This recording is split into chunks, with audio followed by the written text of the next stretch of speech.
Good evening, everyone. My name is Feroza Godrej, and I'm a board member of the Asia Society India Center. Asia Society's programs across our 14 centers are now virtual and global. We have hosted more than 600 programs during this lockdown, including some very interesting discussions on food security, public health, and world politics. They are all available on our YouTube page, so do go ahead and view these webinars whenever you have the time. Our discussion today on reimagining schools, NEP's vision of 21st century education, will look at proposed reforms in the National Education Policy 2020 and the way ahead for primary, secondary school education in our country. This program is a part of the education series supported by the H.T. Parekh Foundation. School education in India was trending towards digital transformation. However, the pandemic has reiterated its glaring inevitability. Focus in schools is now on equipping students with skills essential for the 21st century, and emphasis has been put on making school education learning-centric. The recently released National Education Policy 2020 aims to lay the groundwork for this massive shift in school education system in India. The policy introduces major reforms in school curriculum, assessment patterns, teacher training, and pedagogy. Acknowledging the digital shift, NEP 2020 emphasizes on the use of technology and artificial intelligence in bridging the learning gap. Over the years, public education system in India have made commendable progress in resolving the country's infrastructural problems. Focus now rests on addressing the long-standing issue of poor learning outcomes. NEP 2020 incorporates what the system must undertake to build a futuristic and equitable school education system. However, the success of it lies in its efficient implementation and a coordinated center-state effort. Today's conversation will discuss this in detail. We have a highly experienced panel today, and I welcome Dr. Wilima Wadhwa, Director, ASER, Annual Status of Educational Report Center, Dr. Ameeta Mulla, Wattal, welcome to you, Madam, Principal Springdales School, New Delhi, Mr. Sridhar Rajagopalan, Co-founder and Chief Learning Officer, welcome, Educational Initiatives, and Saurabh, CEO, the Akanksha Foundation. And we have a very special guest, if I may say so, to the panel, Kushagra Sathe, an alumnus of the Akanksha Foundation and a student of the first Akanksha school. I was there, you know, when Akanksha started. He will also be joining us today in this discussion to give a student's perspective. Permit me a little time and allow me to introduce our esteemed speakers this evening. Dr. Wilima Wadhwa is the director of ASER Center. She has been associated with ASER since its inception in 2005 and is the architect of the ASER survey and other primary research studies currently being undertaken by the ASER Center. She has been a member of various government and international committees, including the questionnaire expert group for PISA and PISAD. Thank you, Wilima, for joining us this evening. Dr. Ameeta Mulla Wattal is the principal of Springdales School, Pusa Road and Kirti Nagar, New Delhi. Dr. Wattal also serves as the chairperson of the Global Inclusive Education Network. She's been closely associated with the National Advisory Committee, Inclusive Education and National Progressive Schools Conference. Dr. Wattal has worked extensively in the areas of education, creative arts, special needs education, peace studies, and curriculum development, among others. Welcome, Dr. Ameeta, to our session this evening. Sridhar Rajagopalan is the co-founder and Chief Learning Officer of Educational Initiatives. Mr. Rajagopalan has co-founded Ekalavya School, Ahmedabad, ranked recently among the top 15 schools in the country. He has been a board member of Central Square Education, New Delhi, and is a member of the Board of Trustees of Pratham Gujarat since 2002. Welcome, Sridhar, to our event this evening.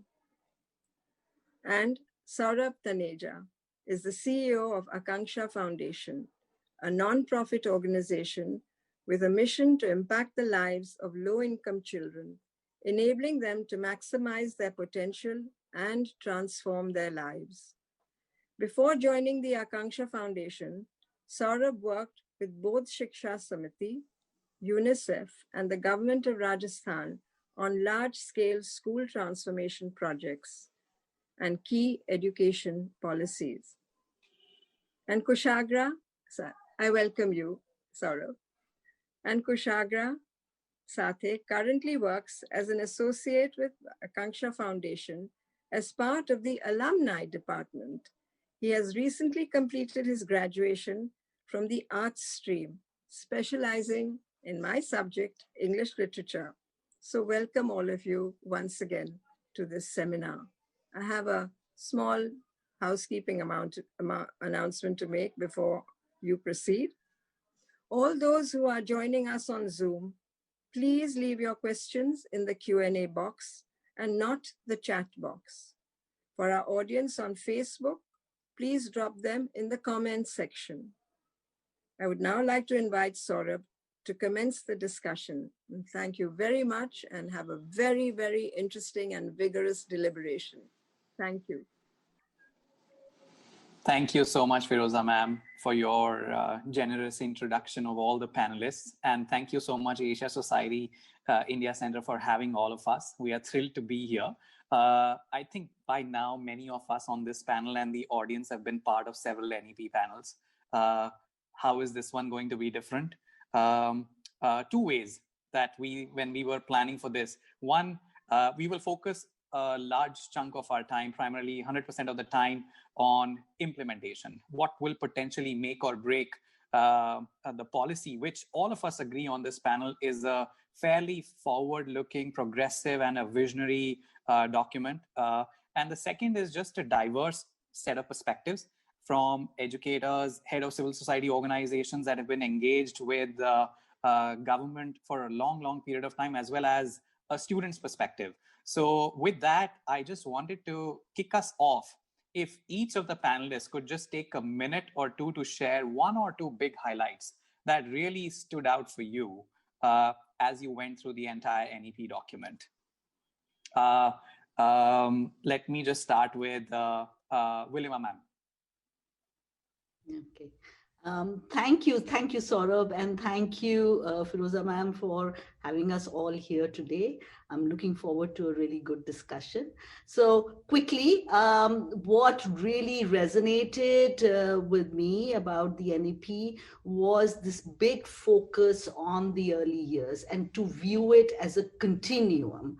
And, you know, the stage-wise where they've gone and said 5 + 3 + 3 + 4, right, to see, and that is the way that it should be viewed, and the big focus on foundational literacy and numeracy. Because if you don't get the early years right, if kids don't have the basic foundational skills, then then they're not going to be able to progress. And we've seen that over many years. And learning and as learning deficits pile up, they become more difficult to overcome. And in fact, the NEP itself says that. In fact, they say that very, specifically, that if the foundation is not taken care of, then the rest of the policy doesn't really matter. Right. So these were the big focus on the early years on foundational learning were the things that really resonated. And along with that, two more things, actually not little at all, two more things. One is this focus on especially in the early years, on mother tongue instruction. And, this is about starting from where the child is rather than where you think that child should be. And this is something that we in Pratham have always advocated, start from where the child is, teaching at the right level, as you know. And of course, this focus of bringing in vocational in middle school, in standard 6 itself, and not as a stream later on, that if you don't make it to one particular stream, then that's the other route that you have to take. So I'm going to stop there and let the others pick it up from here. Thank you, Saurabh. Thank you so much. Sridhar, would you like to go next? Sure. Thank you, Saurabh. And yeah, great to be here. Thanks for having me. So let me talk about 3 good things about the NEP and 3 things that are not so good. And the first one is the same thing that Wilima also mentioned, which is foundational learning. I think it is high time that we realize that if children are reading well and able to do basic arithmetic by grade 3 and grade 5, a lot of our challenges are solved. And it's sad that that's absolutely not the case. I mean, by our estimates, something like 70 to 75% of students are not at the grade level in these things. So that's great to see that focus. The second area that is also very critical to see the focus in, and where focus has been mentioned, is assessment and assessment reforms. Specifically, even between the draft NEP and the final NEP, we've seen the emphasis on board exam reform actually increase, though it's just 1 or 2 lines. It's kind of been added, and that's excellent, because we think that along with foundational learning, a poor quality assessment system and the board exams in the form they currently are what is holding this country back. And the third point that I think is very good is this discussion. It's not a pedagogical point. It's about separation of powers. Like I as government, I'm running schools. I as government, I'm also regulating. I as government decides, who does this in education. Private schools are a competitor in some way, but they're also my help in some way. So at least there is a kind of a mention that we need to address this. What's not so good? Surprisingly, the first point I would say is, did we really need an NEP? Like, suppose we had said every child must read and started to work towards that, would people have said, 1 sec, it's not in the policy? So I think that's somewhere that itself is we need to be more action focused. The second thing the NEP does is it says a lot of good things. In fact, if you see the draft NEP, it was some 450 pages. I think one of the very good things is that has been reduced to 60 pages. But even in the 60 pages, a lot of things are said. Fewer things are prioritized. Things like, should we participate in international benchmarking exams? So some of the difficult questions are not, there is no stand taken on it. And the third and probably a very critical point is that there's a risk that things will get done mechanically. Lan Pritchett calls it isomorphic mimicry, meaning you do the things that look right without following the spirit of it. And focusing on assessments is a possible solution. So maybe we have a solution to that, but that's what I see as the pluses and the minuses of the NEP. Thank you so much, Sridhar, for such a thoughtful and balanced reflection. Resonate with so many of the pointers, especially on the demarcation of the roles and responsibilities. Dr. Ameeta, would you like to go next? The speakers have said such wonderful things. I wonder what remains. But having said that, I think the new education policy has come at a time when schools have to adjust to a lot of societal demands, new societal demands, and expectations by transforming themselves. And so I think it's come at a very correct time. And this policy will also help us in creating connections between student learning and observation outside the textbook by shifting the entire goalpost of learning.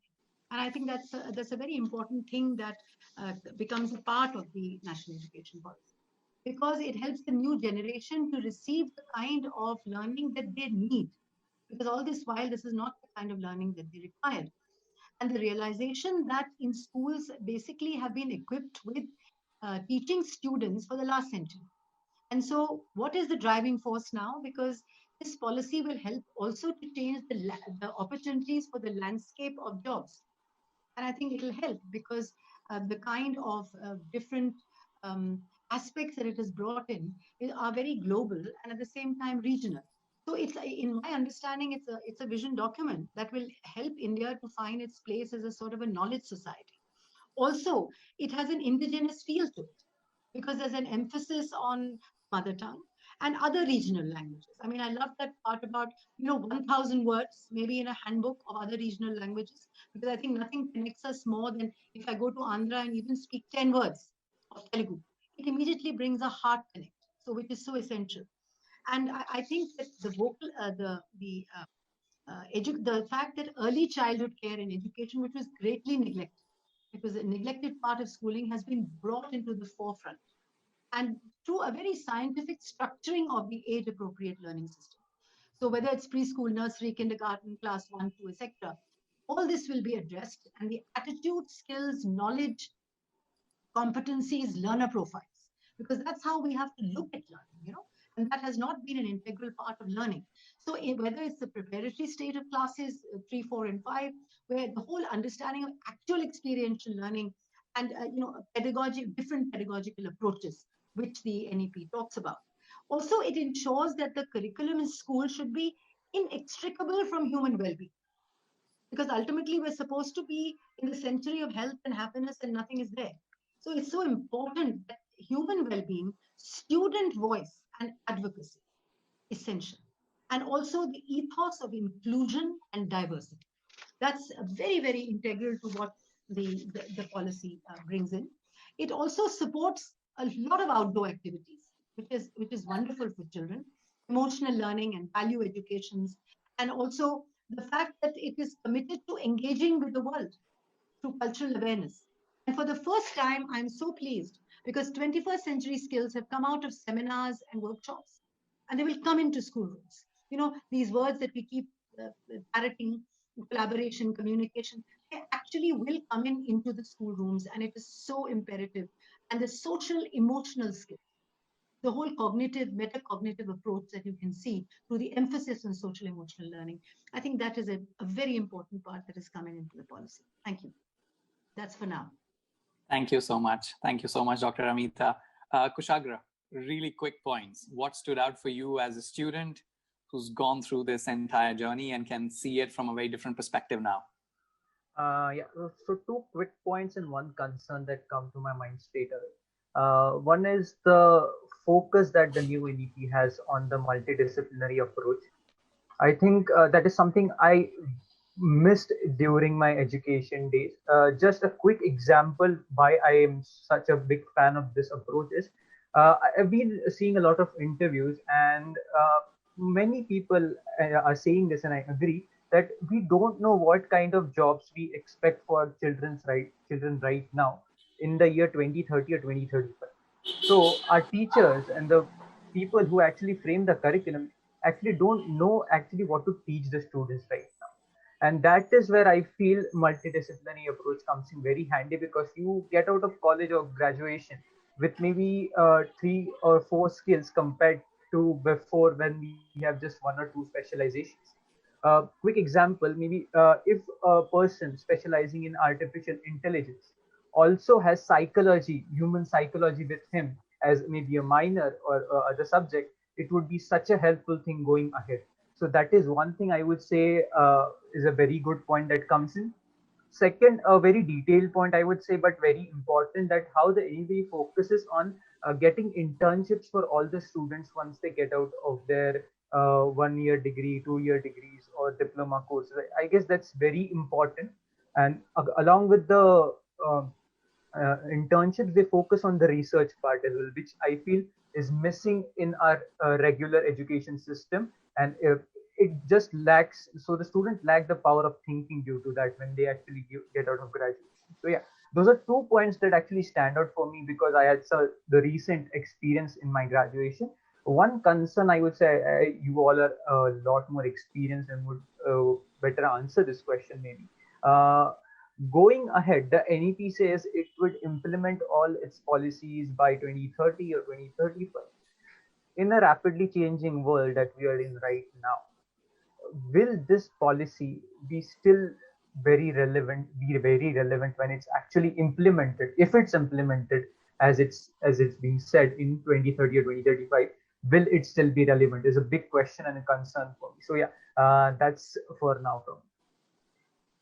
Thank you. Just building off on what all of you shared, I think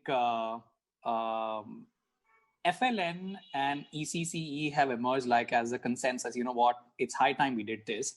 I think the question that I also read on the chat window and what is on everybody's mind is the how.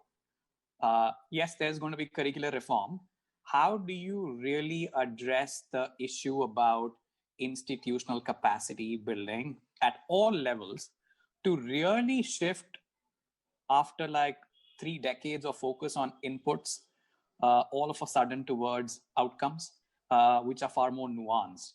So would just love to hear reflections from all of you based on your experiences as you've been working in the space, or the lessons that we can draw from some of the places outside of India and the countries that have managed to accomplish it. Any thoughts or reflections on that? How do we really enable this institutional capacity building of teachers? Should I go? Yes, absolutely. So,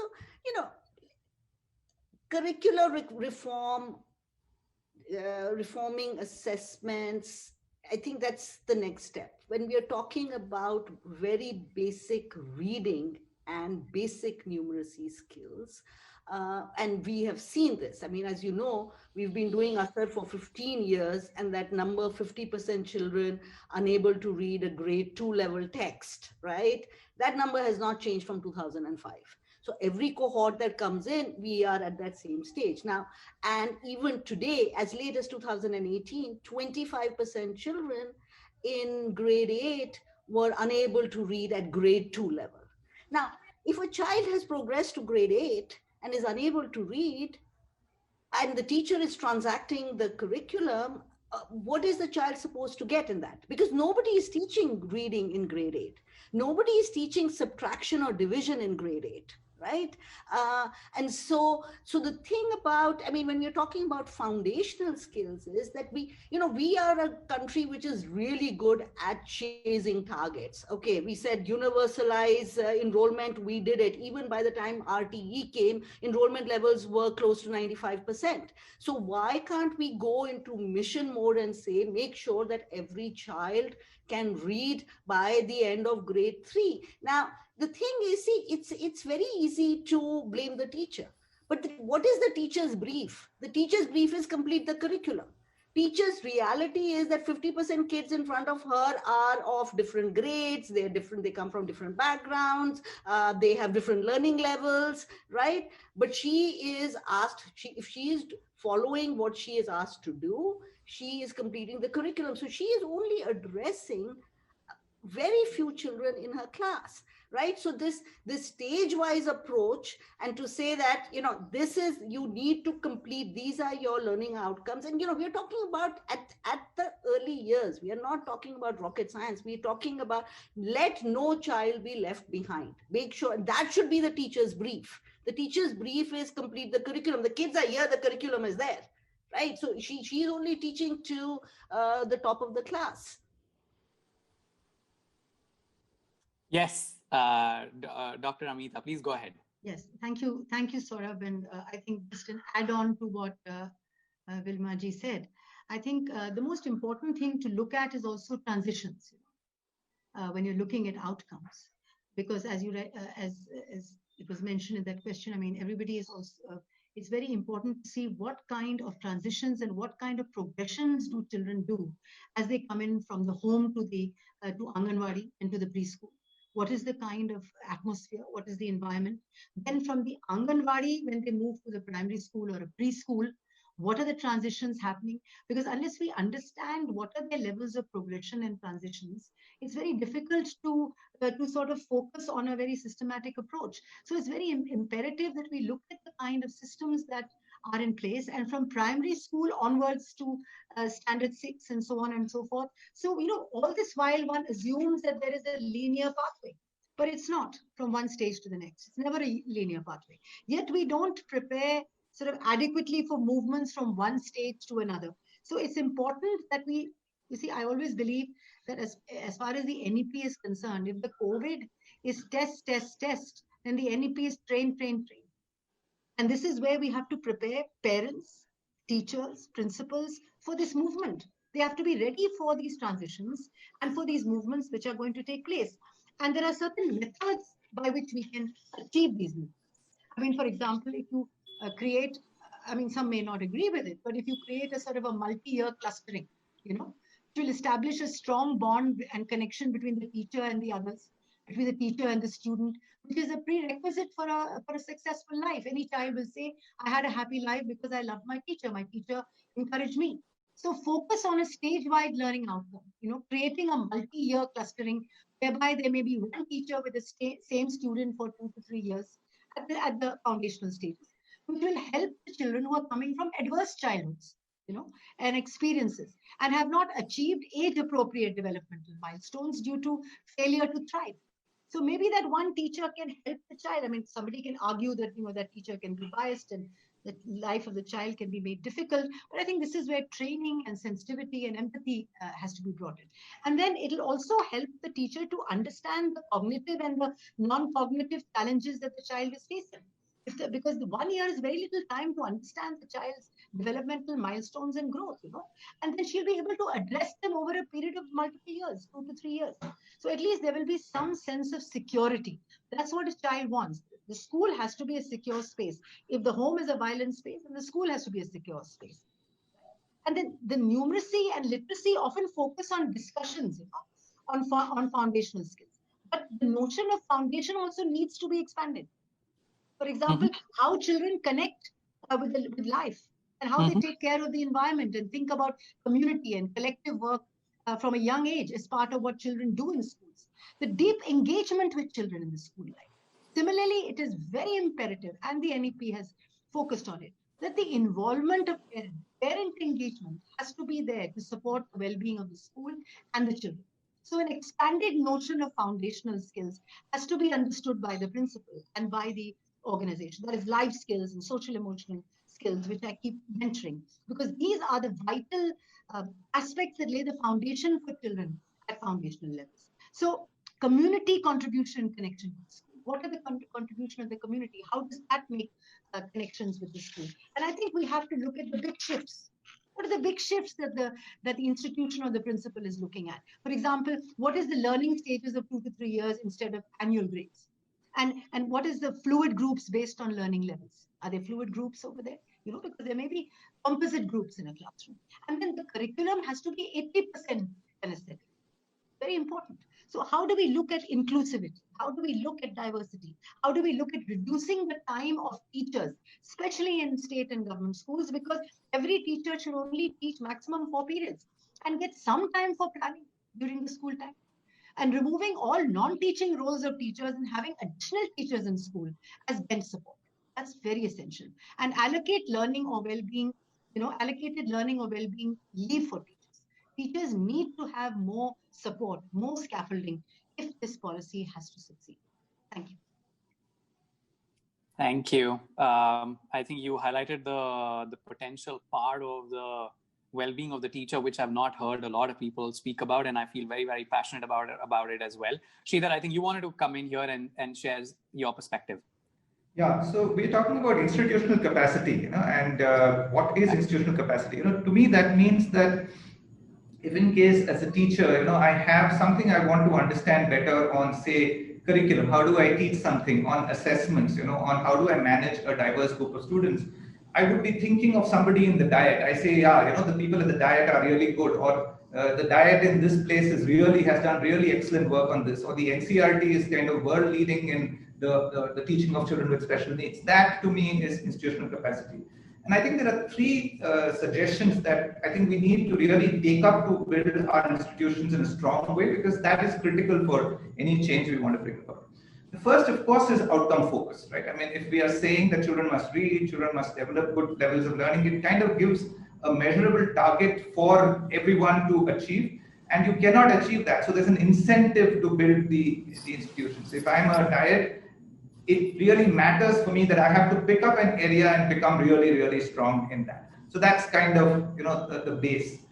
The second point, which I think is non-obvious, is that, we say that often when we say capacity building, we think of training teachers, but that's really the third piece, which is the people capacity. The institutional capacity is actually a prerequisite for that. And the prerequisite for institutional capacity is what we call systemic capacity.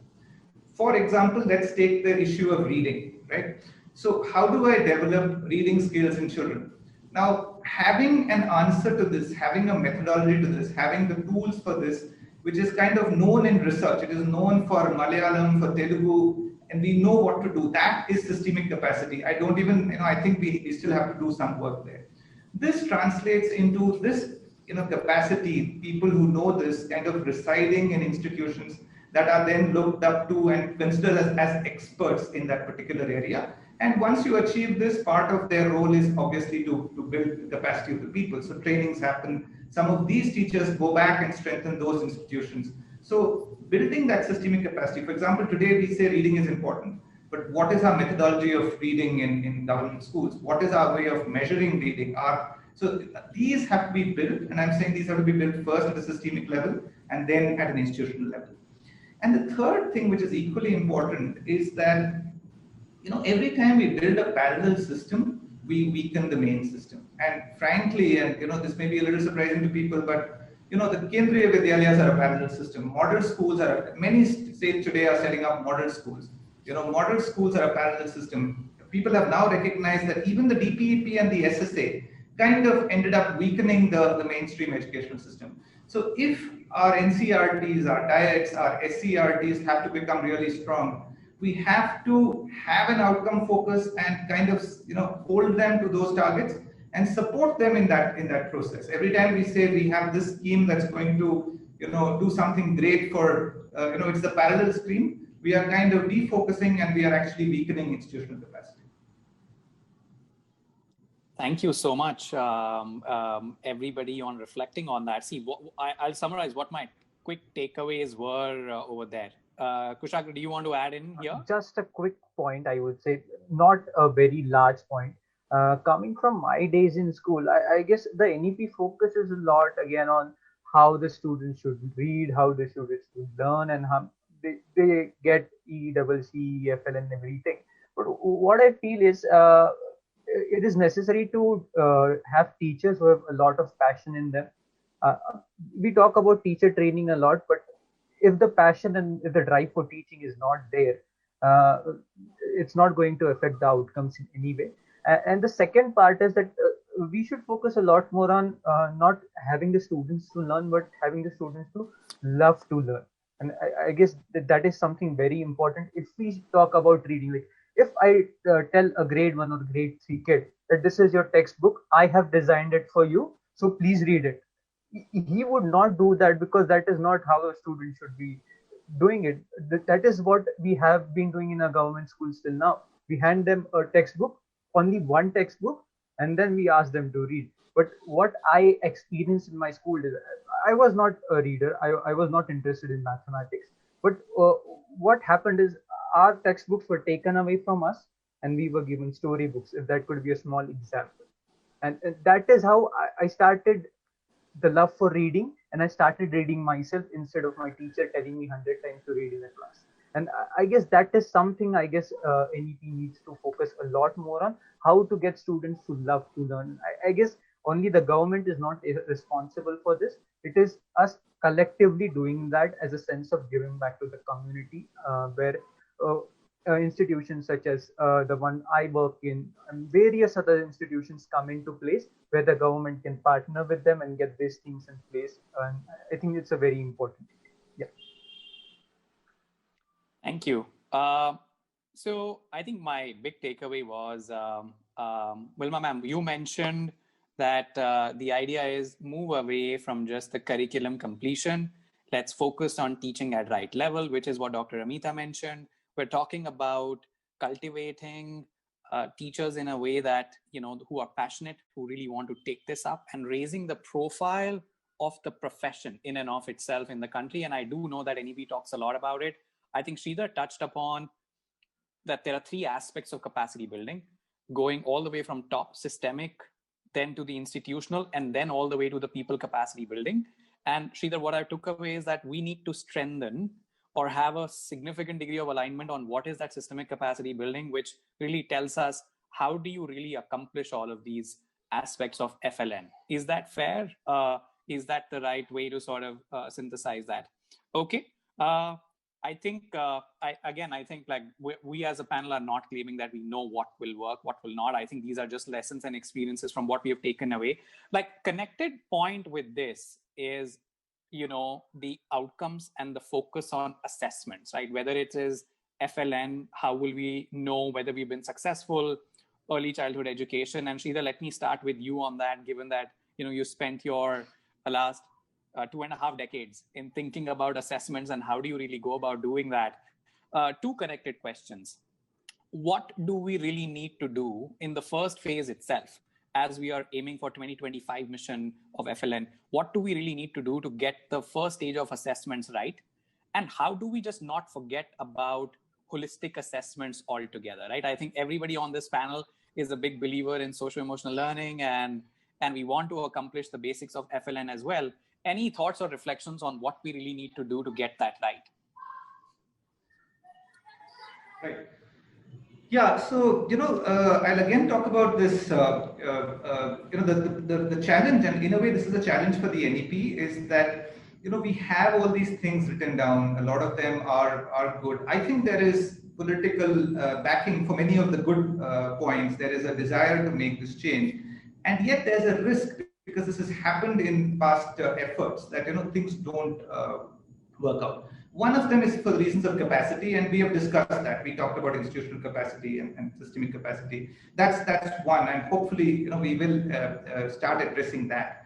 But the second reason is that we have this habit of, doing things in a way that it looks as if you're doing the right things, but you're not actually doing it with the spirit of what you have to do. So, if you say, okay, how do I get children to read? So then you say, okay, make them do this, make them do this.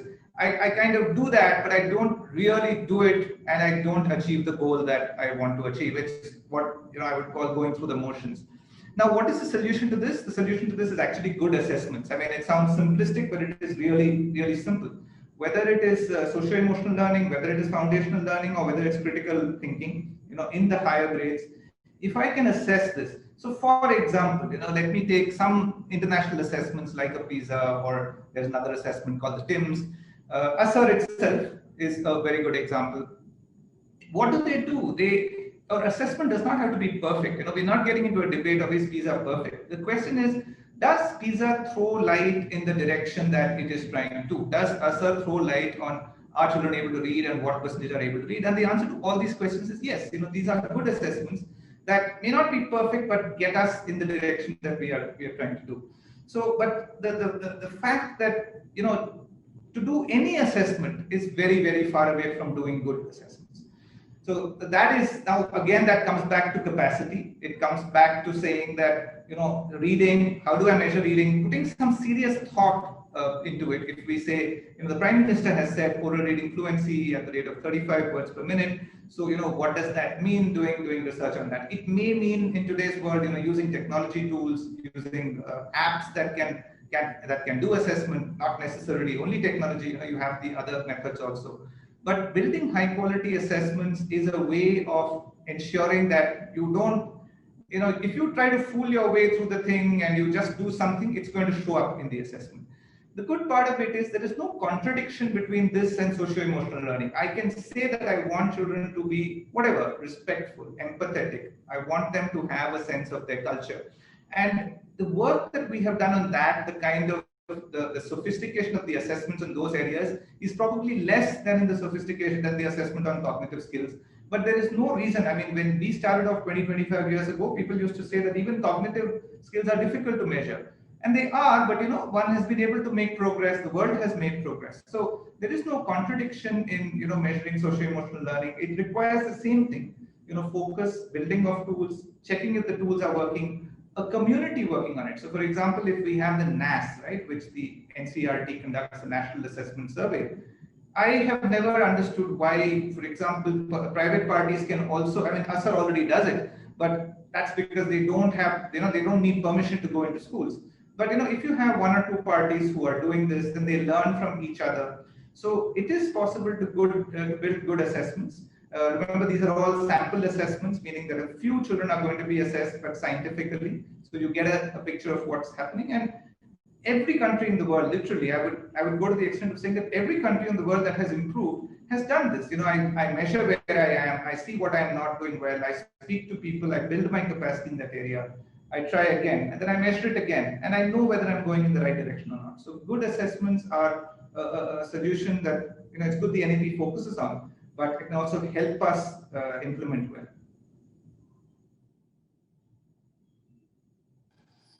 Yes, Dr. Ameeta, you can go ahead. So, when I was talking about assessment, the whole understanding of assessment, I think we have to sort of restructure the way that we look at assessment. In that the holistic report card that has been talked about, that's a very important part of assessment.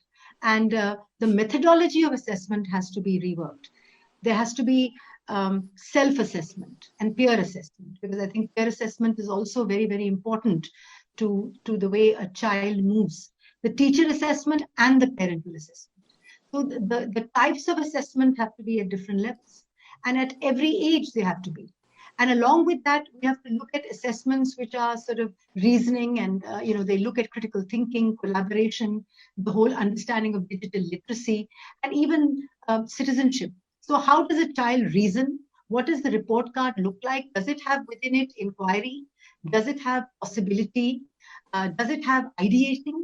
Can the child ideate, and do we have questions based on that? Is there reasoning and metacognition and collaboration and communication? Are they integral to the aspects of the holistic report card? Because the report card is one of the most aggressive things that are there in a school calendar.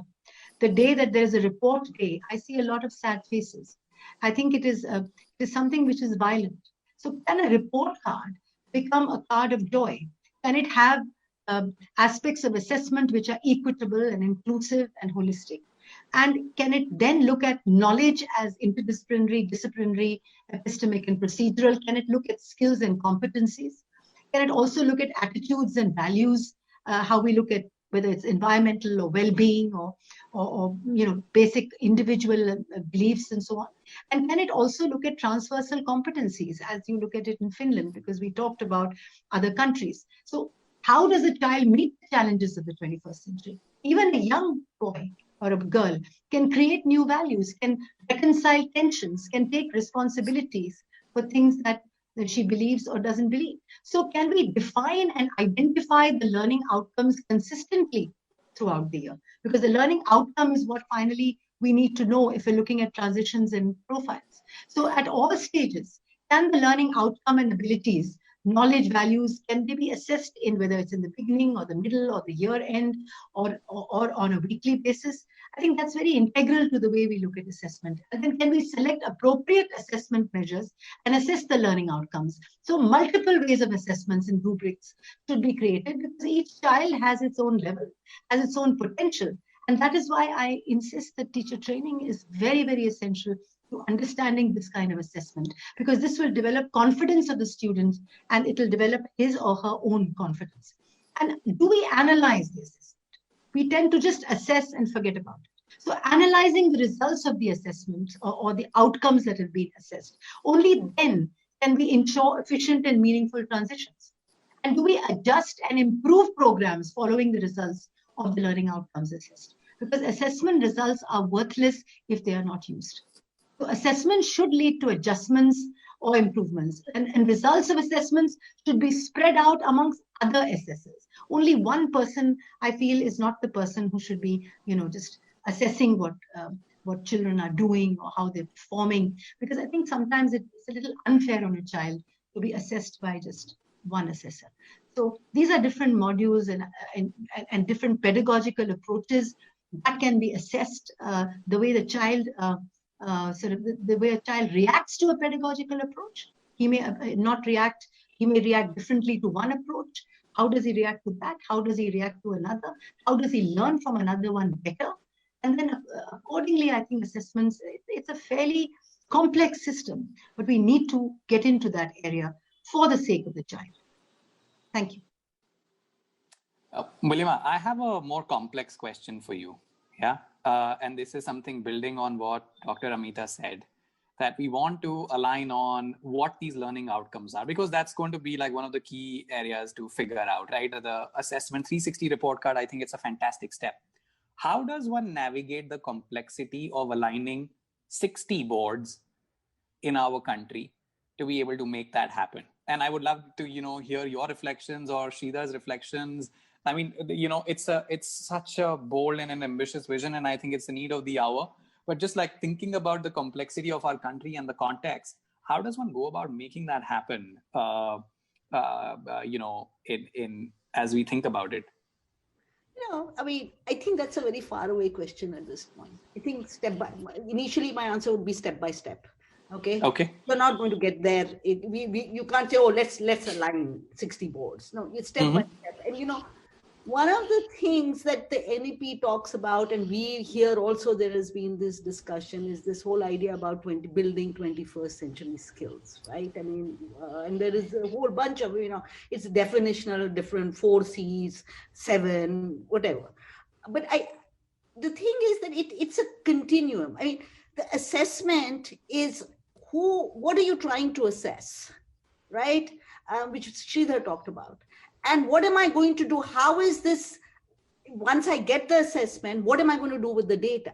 Because we've learned, now, earlier nobody was talking about learning outcomes. Now everybody has, it's clear that the denial part is over, and we all agree that we are in a learning crisis.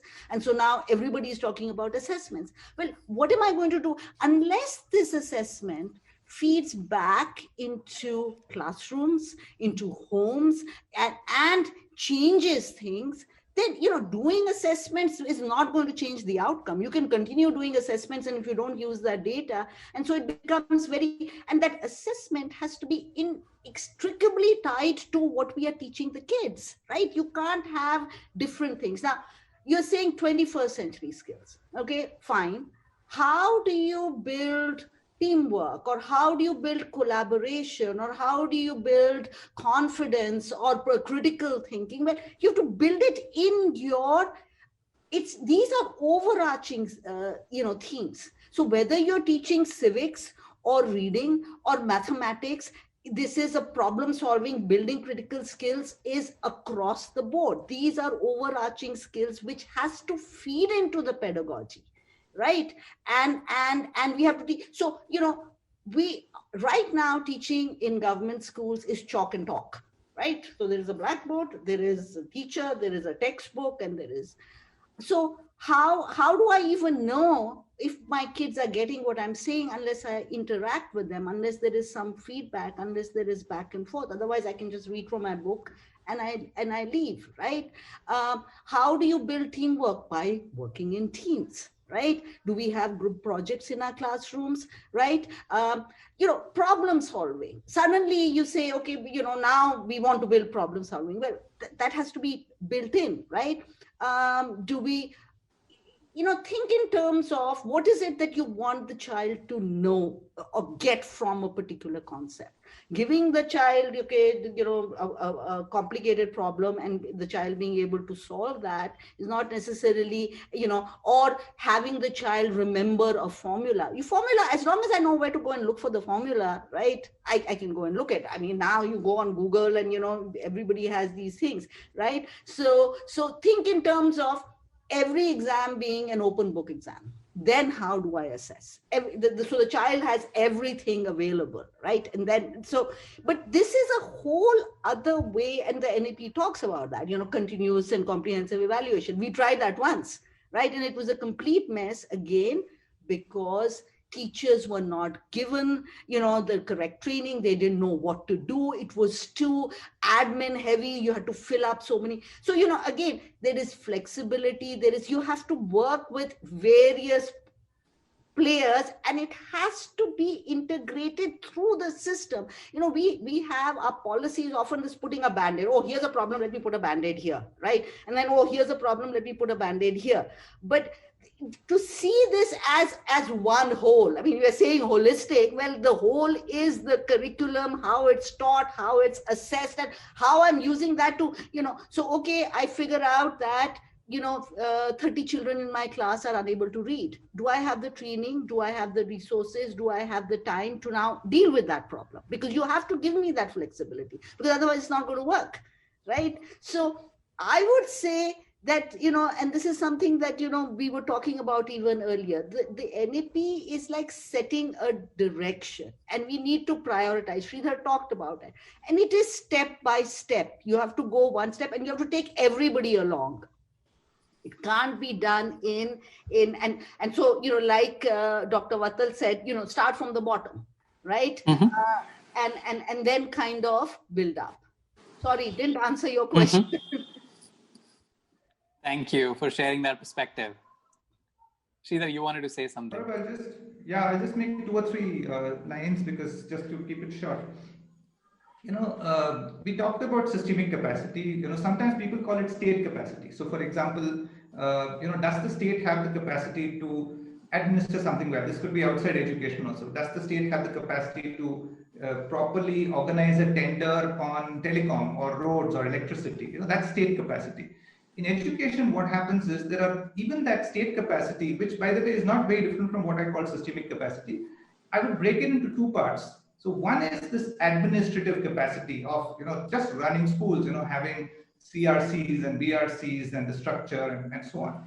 But in education, if the state is going to run schools, which they are, you also need what we call technical capacity.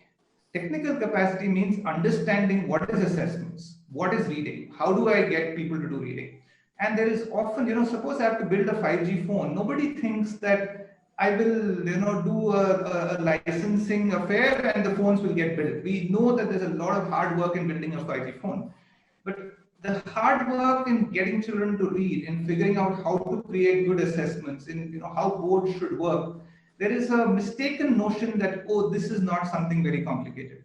So now coming to your answer, that once we are able to, we kind of set this and we say, okay, NCRT, CPSE, some private organization, maybe there is an agency set up by an IIT with a private company or with an NCRT, and these guys are real experts on how to do whatever, project-based learning or assessing of socio-emotional skills. And so once this is done, the problem of how do I get the 60 boards to do something that is sensible and aligned is not so difficult.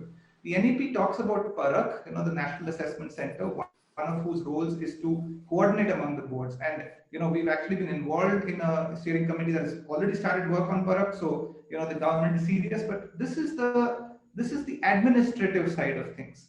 Unless you have expertise in the country on how should board exams be conducted, why should we use percentiles, what is the method of how do I assess these things? E-assessments, it's going to become important. But conversely, once you do that, it is not so difficult to align these boards. So I see, again, like Wilima said, step 1, you have to get step 1 right. But if you get step 1 right, step 2 kind of follows. And just to kind of also emphasize the point that Ameeta made, which is that, the capacity to interpret assessments, to use assessments in the class is so critical for every teacher, be in a private school or a government school. Thank you all. I know we are just going to be running short of time and we have to take questions from the audience. I have one question that I really wanted to direct to Kushagra, and then if any one of you would like to build on it. One of the pet peeves that we had, at least in Akanksha, when all of us were looking at it, is that we just felt that the voice of the parents and students and the emphasis of that has sort of been underplayed in the entire document. And I would love for Kushagra to share his thinking, or like a couple of areas where, Kushagra, you believe that the parents as well as the students need to play a critical role in making this entire vision of NEP a success over the next 5 to 10 years. Sure. So one thing that struck me, like we were talking about the early childhood care and education. I was reading through the NEP. It says that it is going to frame a curriculum for students between 0 to 3 years and 3 to 8 years. Like if we imagine ourselves going back at that age, where were we? We were mostly at our homes. So who are our main educators? It is our parents. So we need to focus on that. Like, we train teachers, okay, but who trains parents? That is one thing I really want, like, to NEP talk about a lot more, because we in a country of India, and especially talking about students from underprivileged backgrounds, we can't have the bandwidth of parents teaching those students at that age, because the parents are not themselves educated. So how do we cater to that problem? So you start Anganwadis, you start pre-primary schools, everything is fine, but the student is at home for the most of the time. And so how we cater to that problem is something I would really want. And that is something that can happen. Just a small solution that I could think of is peer learning. Peer learning is something that the NEP talks a lot about. Maybe it is organization to organization, student to student, or teacher to teacher. I don't know, but does schools have a bandwidth to have parents also having involved in the curriculum and their say in how that student is taught, or how the child is taught, because they know the student a lot more, even if the teachers are there 8 hours a day with the student. So that is a small solution, I would say, from the parents' perspective. From the students' perspective, I would say we really underplay the voice of students. Because I am here at this discussion. I'm just one student out of all the Akanksha students coming up to a platform and speaking about the NEP. And that is where I feel we really need a central system where the students get a voice to talk about. Because when I was reading the NEP, it is all oriented from what schools should do, what the teachers should do, what the institution is doing, what the state or union territory governments are doing. Because of course that's their issue, but how the student should cope up with it. Quickly coming to 2 points about the assessment part. The NEP talks about, like Wilima ma'am said, how the holistic assessment should be done. And as a student, I went into assessment mode quickly, and that is not the time I want myself to be assessed. It is the time when I am actually acting as a natural student in my classroom, and that is where I need to be assessed. That is how I feel as a student. Because as she said, even if we give them an open book test, that is when we need to assess the student. But what is happening right now is they're still giving an open book test in a sense, because my book is here in my mind, all marked up, and that is how I give my open book test in my exam. So of course, the holistic learning will help. And second quick point about the assessment thing, the NEP has a lot of focus on the dropout rates and how we can curb that part. So it focuses on how to get students involved, and I somewhere think this is directly in relation to that part, because I've seen my students who lost their interest in learning just because they were based on a few subjects, and that is how students drop out eventually, when they are just based on a few subjects. So I guess that is a big part. Coming back to quickly summarize the student part, I guess a lot of schools these days are adapting to, maybe give an example, Model United Nations is something we see all across the schools. So I guess more of realistic platforms should come in, where students actually have the say in curriculum. That is actually something that we had back in our schools, I would say. Not entirely, of course, but maybe the teacher asks, what story would we want to read? As simple as that. We go back to the same thing, the basics, the early childhood running, what the students want to read. So I guess that is somewhere the parents and the students voice come. Thank you, Kushagra. Karishma, do we now move towards the question and answer panel? I think yes. So there's this one question, everyone, that I saw on the panel, and I think it's a pertinent point. All of that said and done, yes, a lot of this is going to eventually hinge on the teachers. How do we really attract the best and the brightest to come and teach? I know it's not going to happen overnight. I mean, even if it's a 2-decade vision, 3-decade vision, how, any thoughts on that or any reflections on that? I saw that Vivek had posted that question. Any reflections on that? Dr. Ameeta, do you want to start? Yeah, I think the most important thing is dignifying this. I don't even call it a profession. It's a mission, actually. It's dignifying teaching. It's dignifying the teachers. I mean, when you look at it, used for all sorts of things except for teaching.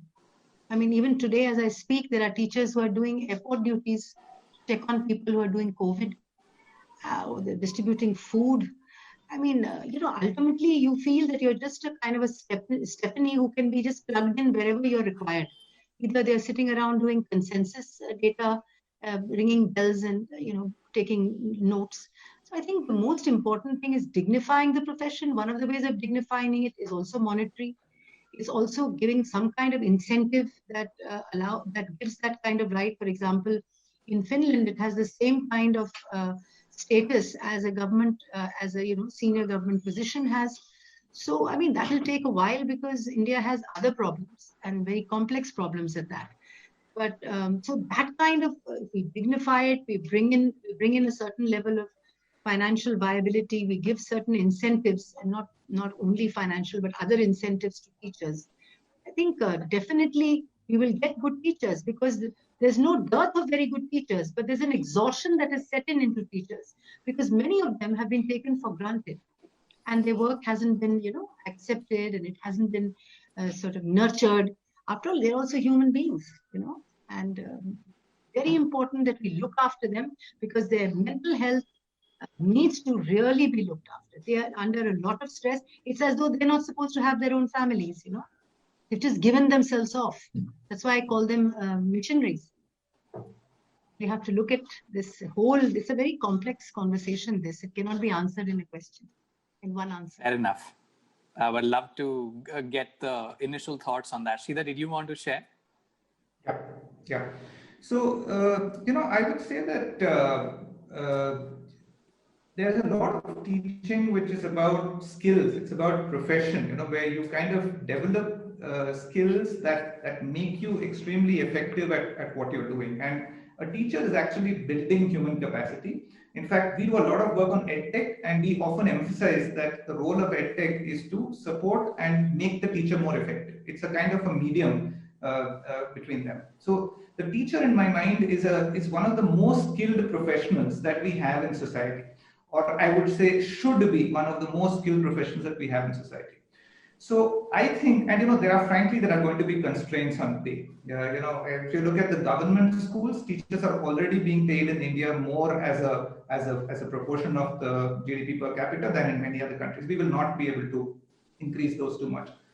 So that will happen. That's a different part. But I think the capacity of the teacher, if the teacher is seen and developed as an expert, not just in their subject, but in conveying this to students. Singapore is one country that does this well. This includes not only attracting good teachers, and attracting good teachers means a lot of campaigns, a lot of mindset training. But subsequently, if I am a teacher and I feel that I have really become an expert in this, and that's not a topic, it's not a topic in mathematics, but it's in how can I help children learn this best. So I think that that is how you bring respect to the profession, because I really see myself, and then I get invited by others to take a workshop on how do you do this, and other professions have done it, and I think it's all related. Like if you don't have a focus on outcomes, and you're doing something, the exam is of a certain sort, it won't happen. But respecting teachers, getting good people, giving these messages, and then supporting them, so the kind of avenues open for their growth. I think this is what is very, very doable, and both in the private and the government schools. Yeah, absolutely. I mean, listening to them. When you design teacher training programs, well, the first thing is you should listen to the people that what is it that they need? What are the challenges that they face? And doing it with, take away, they should be teachers. They're teaching. Take away everything else that, you're putting on their plates. And listen to them and support them in terms of what they need to do. Thank you. I think Can I just give a quick point? Yes, Kushagra, go ahead. Just a 30-second answer, I would say. I would say all these things we're talking about what we do about teachers right now, but for making good teachers or having good teachers in the future, I think we need to take all this back to the basic classroom right now, where our own teachers inspire the youth to become teachers in the future. Like you go to a third standard kid and you ask him, gives you the answer that I want to become a doctor or an engineer. When we want to inculcate the values of giving back, when the students could actually say, I want to become a teacher and I want to teach students. So I guess that's my answer from a student perspective. We need to create teachers right from our classrooms if we want to look at good teachers in the future. Okay, thank you. We have just time for one more question. And I think from the chat window, what I picked up was just the role, broad role. And I think, Sridhar, you touched upon it, just the role of technology and potentially funding, right? Like something that we were discussing before beginning of the panel. So would love to hear your reflections on it. And if anybody else would chime in on that, how are we seeing the role of technology and the current allocation of financing for this entire policy, and any reflections on that? No, I think on technology, all of us need to embrace technology the way that we have embraced it in the rest of our lives. But just like we have embraced it in the rest of our lives, we have not put it on the, that is not the God that we kind of worship. Technology is a tool. We have learned that the success of a technological tool is, has it made my teacher more effective? One simple example of that is that are there tasks in the class that today the teacher does that technology can take over, make it easier, and allow the teacher to focus on the things that technology cannot do, and there are tons of them. But very briefly, one, not have these hang-ups that, for example, we've been asked this question. We've been asked that, you guys have a technology product and you're creating it because teachers are not doing their work, right? If teachers were perfect, we would not need technology at all. And that's not true at all, right? Think of a doctor, right? Can a doctor be effective without a high-quality CT scan machine that shows you something and allows you to diagnose? That is what technology can do. Even if you're an excellent teacher and you have even 25 children in the class, technology can allow you to get a picture of how the children are learning, which is now presented to you, and then you work with it. And your skills are actually far more valuable, and your experience and your expertise to add to what the data and the technology told you, and you add on it. But technology can do that like really, really well. Quickly on the financing part, I think it is wishful thinking. Even the NEP says that we will spend 6% on GDP. By some measures, we already spend 6% on GDP if you add private spending and government spending. So private spending on education in India is among the highest in the world. And that's a reflection of the ineffectiveness of the public spending that we do. And whether we spend more on education or not depends on how our economy grows and how our country grows. It's not about, already people say that, and COVID has proven that, is that we are underspending on health. So I don't think the issue is so much about spending more on education. Yes, if we could, ideally, yes. But on spending it effectively, are we getting the bang for the buck for what we are spending? Are we focusing on the outcomes that we all feel are valuable? Are we building capacity of the system and the people? I think that's the more important piece to me than the funding alone. Thank you. Dr. Wilima, did you want to build on that? Just, Sridhar has pretty much said it, but, technology should be seen as a facilitator, as something that supplements. It's not a substitute for the teacher. And he already said that, right? So, and we've seen this, right? Even during this period where, the smartphone penetration is not 100%. We might have close to 100% mobile penetration, but certainly not smartphone penetration. But even during this time, people have used different ways. You have other ways of getting material to the children and so on. So you can do a lot with technology, but keep in mind that we want it to, close the digital divide, not widen it, right? So use it in ways which bring you closer rather than, increasing the equity issues. And it can be used very effectively to make the teacher as well as the kids more effective, and free up time for which you need the interaction. So if technology can take care of things then that leaves more time for the teacher to teach, quote unquote, right? Thank you. We're almost at the end of the time. It's already 7:40, and I just wanted to take a minute or two to really just extend the closing remarks Firstly, thank you everyone on the panel, Dr. Wilima, Sridhar, Dr. Ameeta, and Kushagra for such engaging perspective. I think we started with the conversation that there are just no easy answers. And I want to stay with that message for the audience that I don't think any of us here claim to know what the silver bullet is. And I think we want to stay away from that. What we have are just like from our experience, things that we know potentially have worked and could work. And I think that's what we want to build towards more constructively. Thank you so much, Asia Society, for hosting this discussion. And I do believe, sincerely, as an educator who's relatively new, I just spent like 10, 11 years, and there are many of you here on the panel who spent like decades. I do believe, and I have a lot more optimism about what all of us can begin to do in our own spaces, right? In the schools that we run, the networks that we run, the spaces in which we are in. And Kushagra mentioned that he as an alumni can do a lot. And I do think that that's where a lot of these micro ideas and innovations need to come from, everybody who's listening. And if we can find creative ways to scale that and do whatever is possible, that's what's going to get us to these missions by 2025 and 2030. And on that note, thank you everyone for joining in today. Thank you. And have a good rest of the evening.